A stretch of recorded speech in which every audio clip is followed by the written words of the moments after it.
Kaka, silence. Oui, leader. Oui, en tout cas, alors, on appelle le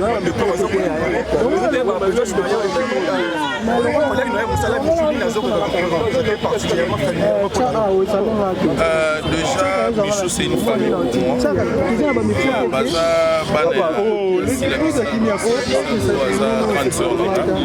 Et moi ici, là, c'est une histoire de famille, c'est une histoire d'amour.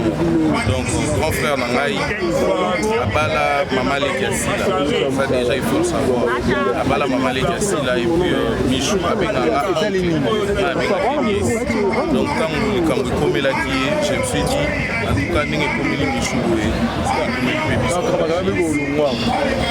voilà, biso awa, ça pour honorer mémoire ya papa Mbebele, ozaki papa na biso nyonso, ozaki papa ya Michou, ozaki papa na biso nyonso, et puis kozala nanga awa, eza pour assister nièce na ngai Michou Mbebele.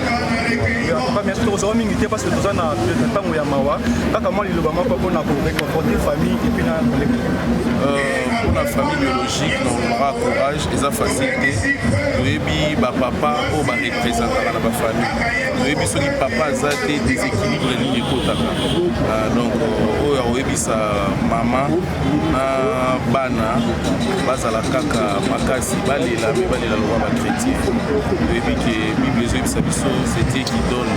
Donc, il m'a pesi, il m'a suivi. Donc, il m'a pesi, papa sali papa.